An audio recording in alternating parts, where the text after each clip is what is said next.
Well, as the full title, Bob Marley, One Love, suggests, it is about Bob Marley. And this is a period in his life, particularly focused on, is the period when um, Jamaica was riven by sort of civil unrest towards like the mid 70s. And Bob Marley was well known in Jamaica at that point, was, a national star. Yeah. And he was going to do a peace concert to try to unify these sort of the rival factions, these two political factions that was like basically tearing Jamaica apart. And because of this peace event, he became a target of sort of different factions, and his actual house was assaulted, and he was shot, and his manager was shot. And for the safety of his family and his band and people around him, he actually relocated to London for a period of time and just lived in London. And while he was there, he obviously began to see a bit of the British culture about how punk was sort of forming and how other musical influences were just like showing and being influenced. And so he thought he'd wanted to do like a new sound inspired by where he's come from and where he's going, and obviously his sort of abiding faith, which is as a Rastafarian. Yeah. And it basically, the film is about how he and the Wailers, living in London, produced the phenomena that became the album Exodus, Yeah.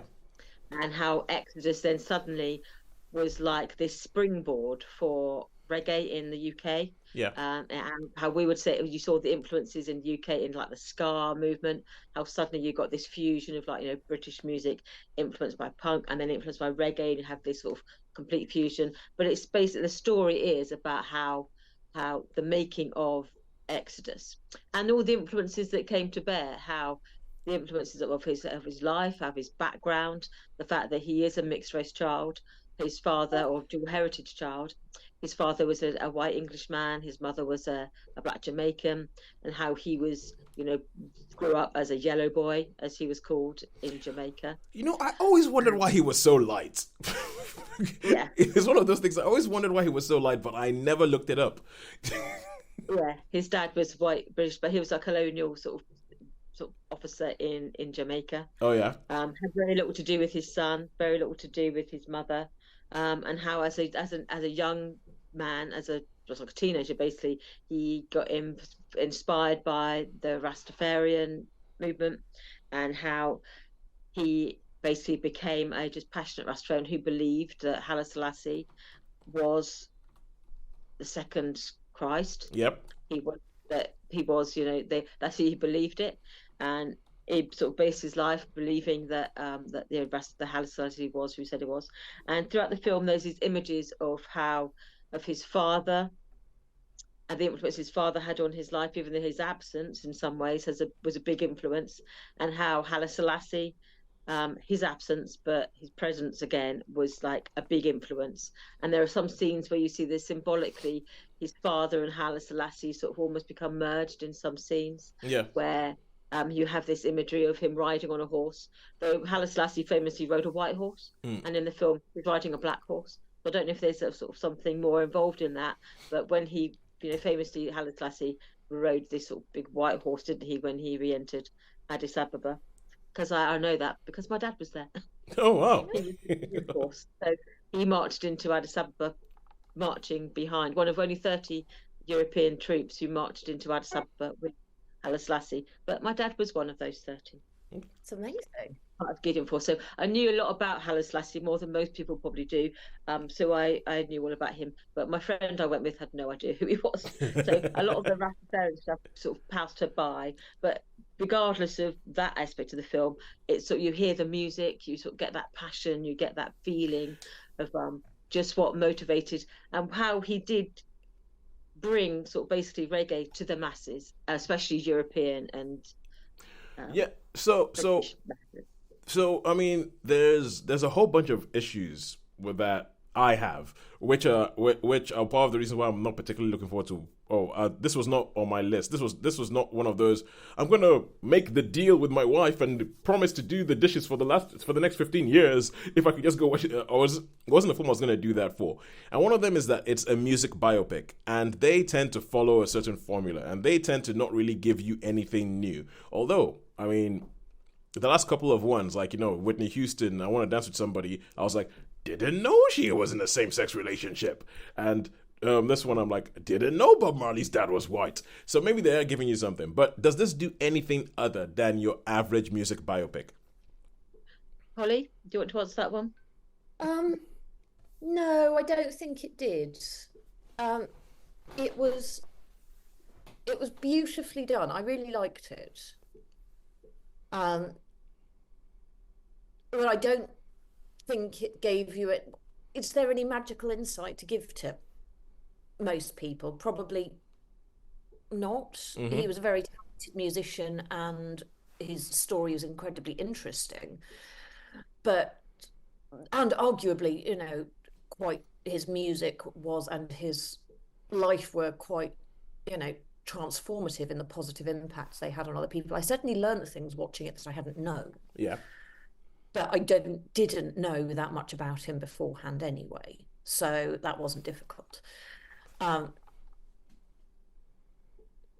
watching the film, it didn't change the earth, obviously, but it was a beautiful depiction of the life of somebody who was quite interesting. And didn't entirely gloss over his negative traits. Mm-hmm. Also didn't dwell on them. It's one of those ones that's quite interesting. It's only passingly mentioned that he is not that great at monogamy and quite a lot of children, and that his Well, I mean, all of the other children as well. His family was involved in making the film, so so make of that what you will.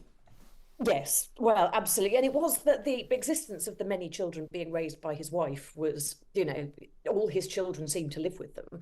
Yeah. And she looked after them, they just weren't all hers. So I thought that was quite, I won't say it was mildly interesting. I've seen that done before in Cry Freedom, about Steve Biko, which you may remember from my favourite films. It is never explicitly said in that film that he has had multiple. He's also a bit of a philanderer, and you sort of figure it out. But it took me years to realise that was actually subtly mentioned in there, and the fact that he had, at least one child with somebody else you wouldn't get from watching the film. Okay, but back to One Love. Yes. So it was all, and it was the same with One Love, is you don't realise all of these things until it's mentioned as an aside. So I think it probably didn't overly dwell on things that maybe he warranted some criticism for. I don't know. That's probably quite uncritical of yes. Well, yeah, but I mean, but that's not. But is there what is there? But that's just the music biopic. It's just the music biopic. Yeah, I think that's cut par for the course, really, isn't it? Yeah. So, there's nothing.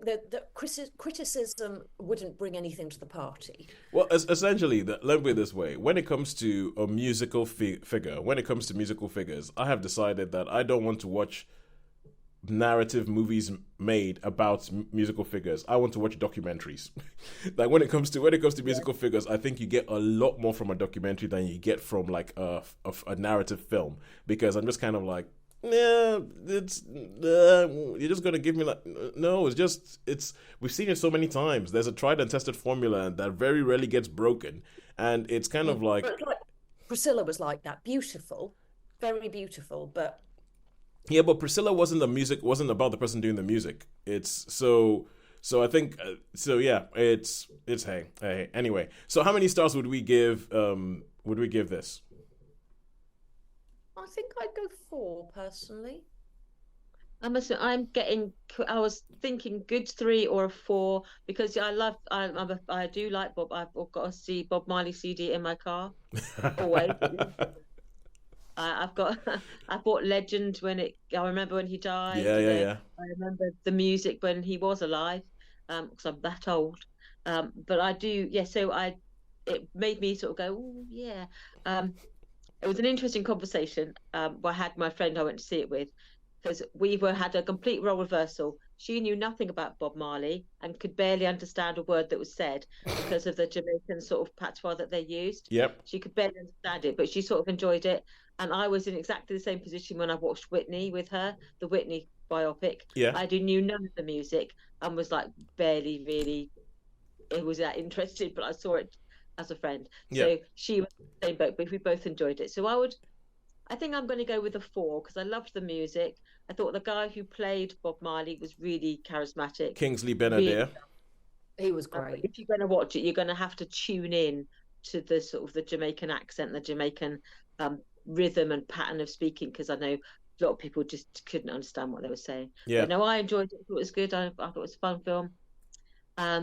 Was interesting about some of the Rastafarianism stuff. Mm. Oh, cool. Yeah, so I think I'd go with a four for it. I think as the music biopics goes, I think it was one of the better ones. All right, cool. Good stuff. And Cool. one final thing of Tosin doesn't get to go to the cinema, so Tosin starts complaining about things he doesn't like about films he's never watched. And the only thing I would say about this is kind of like I'm getting on my high horse again about underrepresented people on screen and all that. And I know that this has Kingsley Benadir playing Bob Marley, and it has Lashana Lynch playing his wife, who are both British and have Caribbean heritage. I'm pretty sure about that. But at the same time, I do wish that they would start casting Jamaicans in films like this, or casting Africans to play Africans. But anyway, never mind. That is To an untrained